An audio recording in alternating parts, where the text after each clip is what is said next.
When Major Kaduna Nzelgu and his colleagues struck on the morning of January 15, 1966, to end Nigeria's First Republic, one of their grievances was a political unrest in the western region of Nigeria. There were riots, looting, arson, and murder. Political opponents were burned alive. The event came to be known as Operation Wetie, and the western region was nicknamed Wild Wild West.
And if you vote solidly for the action group on the 12th and put that party in power, you will certainly get that wage.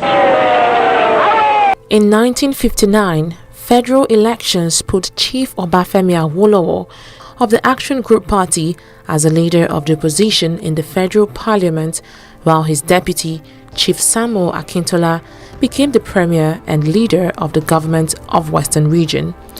Pragmatic leaders had chosen Akintola to succeed Awolowo when the latter resigned the premiership of the Western Region to contest the elections. They reasoned that Akintola was a logical choice, not only because of his previous association with the party, but more so because of his hometown in Yoruba land. The Action Group Party had never won the Ibadan constituency and other constituencies around Ibadan. There have always been intra-ethnic rivalries between Oyo and Ibadan on one hand and Ijebu on the other hand.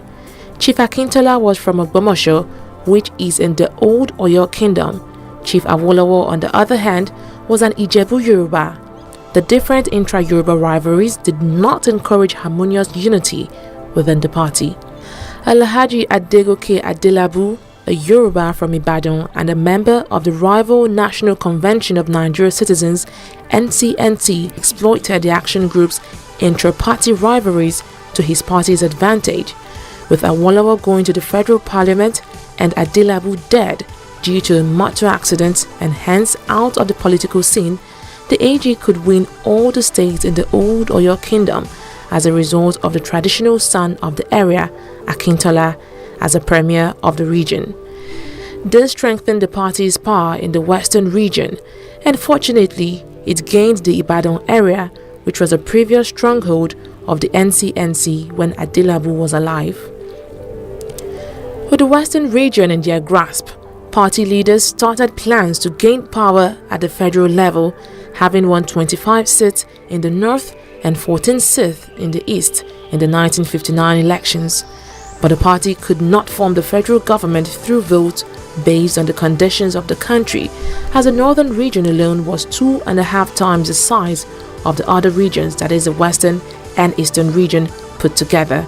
So they suggested that the only way to grab power at the federal level was to form a national government which would comprise all the ruling parties in the different regions. The implication was that the Action Group Party would refrain from any serious political activities in the other regions where it had established a small but viable political base. Akintola was in strong favor of forming a national government which would include all the ruling political parties, and advocated an approach to the NPC, that is Northern People's Congress, but Awolowo and other party members opposed to it. Instead, they suggested that the party should make advances to the southern NCNC and not the NPC. Their hope was that the AG and the NCNC could team up to contest the next federal elections and would break northern Nigeria and the east into more regions. From these two different suggestions rose opposed factions within the Action Group Party, one under Akintola and the other under Awolowo. The conflict continued discreetly within the party until February 1962, after the party's annual convention at Jos, when Akintola, Ayo Rosiji, that is the party's secretary, and some Western regional ministers walked out of the convention because of disagreement on several matters. As disciplinary measures, the party relieved Rosiji as secretary and replaced him with Samuel Ikoku, leader of the opposition in the Eastern House of Assembly. More importantly, the post of the party's deputy leader, which Akintola held, was abolished. The executive committee of the party also found Akintola guilty on 24 charges, to which he pleaded guilty and asked for forgiveness. The party held firm and decided that Akintola should be removed from his position of deputy leader and Western Regional Premier. The former was done by the party and the latter was to be executed by the governor of the Western Region, Oba Adesoji Aderemi. Akintola accepted the first punishment but rejected the second and maintained that he had not been given the chance to test his popularity on the floor of the Western House of Assembly. A majority of the members signed a petition withdrawing their support from Akintola and presented it to the regional governor. More importantly, they asked the governor to use the powers conferred on him under Section 33 subsection 10 of the region's constitution to remove Akintola from office, to which the governor complied. The relevant section of the constitution states that, quote, "The governor shall not remove the premier from office unless it appears to him that the premier no longer commands the support of a majority of the House of Assembly," end of quote. As expected, Akintola challenged his deposition in a lawsuit at the High Court of Western Nigeria, who then transferred it to the Federal Supreme Court in Lagos to rule on the constitutionality of the dismissal. Meanwhile, the Action Group Party chose a new premier in Alhaji Dauda Adigbenro, whom the governor appointed. The new premier was to seek a vote of no confidence in the Western House of Assembly on May 24, 1962, when Akintola's faction chose to disrupt the proceedings, and because of the ensuing fracas, had the federal government dissolve the House.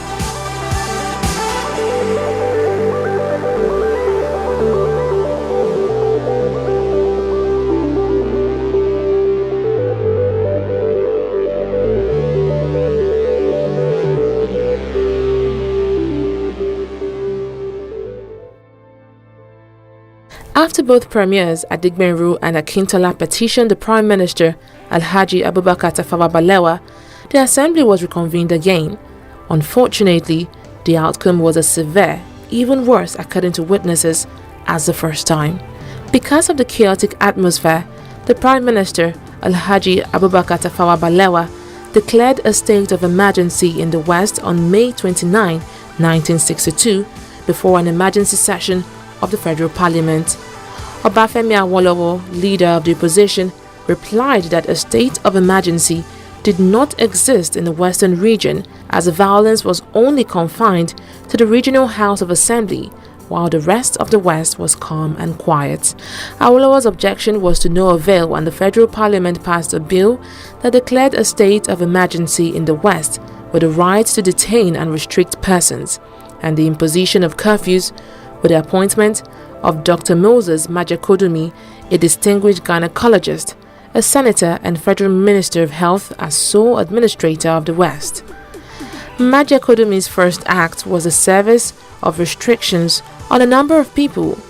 These include the two premiers Akintola and Adigbenro, Obafemi Awolowo and R.A. Fani-Kayode.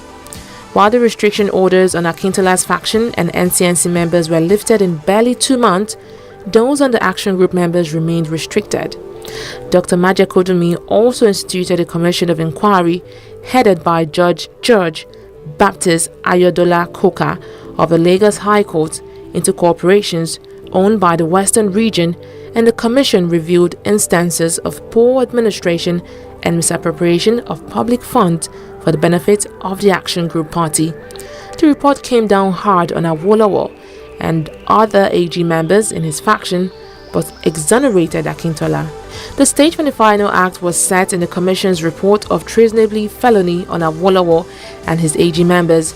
Searches the Nigeria police carried out in the country during the emergency period in western Nigeria revealed large quantities of arms and ammunition, which some AG members imported into the country to be used, allegedly, to overthrow the federal government. Obafemi Awolowo, Anthony Enahoro, as well as some 24 others were charged with treasonable felony and conspiracy to overthrow the federal government. Awolowo was sentenced to 10 years, while Enahoro and others were sentenced to 15 years in prison. These actions led to the demise of the Action Group, and on December 31, 1962, the state of emergency was terminated. On January 1, 1963, Akintola was reinstated as Premier of the Western Region with the formation of his new party, United People's Party (UPP), which consisted of those former Action Group party members he was able to win to his side on his expulsion from AG. It was a coalition government which was formed by the UPP and the NCNC, which had previously formed the opposition. The Action Group Party, which had previously formed the government of the Western Region, now moved into the opposition. In 1964, the UPP had evolved to be the Nigerian National Democratic Party (NNDP), with Akintola as leader and as friend of the ruling party NPC. Hence, the 1965 Western Regional elections gave the NPC another chance of maintaining its political power in the country in the face of all the overwhelming odds against the NNDP. Should the election be free and fair, it was left with one alternative: to rig the elections.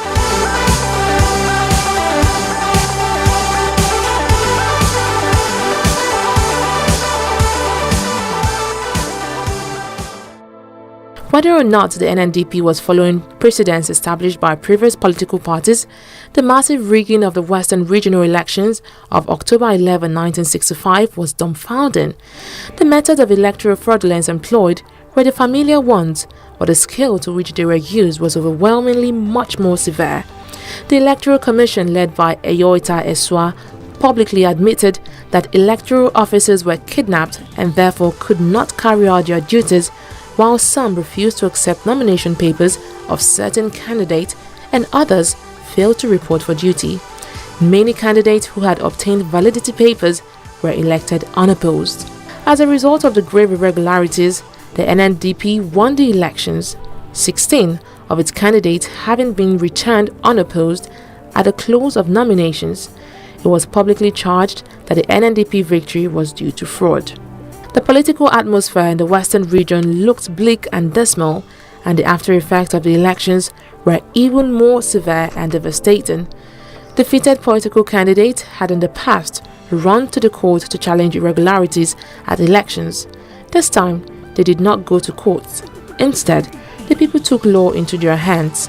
Riots, looting, arson, and murder were the rule of the day.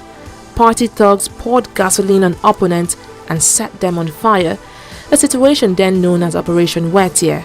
Properties, bags of cocoa, and other produce of opponents awaiting shipment were also set ablaze. Without a doubt, the destruction of properties was not as horrifying as setting human beings on fire. By November 1, 1965, a riot at Ekiti resulted in the death of 15 people, while a fresh riot 4 days later caused the loss of 20 lives. 16 people were killed in Ijebu-Ode and Ondo areas on November 7, 1965. Houses and vehicles were set on fire, and to travel within the Western Region and from other regions into the West was a menace because of thugs and gangsters who took laws into their hands, while the police failed to maintain law and order. There was tension and wanton destruction of human life and property. Nigerians looked to the federal government to step in and arrest the situation in the region, but all pleas were to no avail. Meanwhile, the riots and killings continued, and each day brought a new toll of rioting, arson, looting, and murder. The crisis over the struggle for political power during the Western Regional elections of October 11, 1965 was the last straw that broke the camel's back, which really convinced the January boys of their military coup. The coup led to a counter-coup, which eventually degenerated into the Nigeria-Biafra Civil War, which lasted for 30 months from July 6, 1967 to January 15, 1970.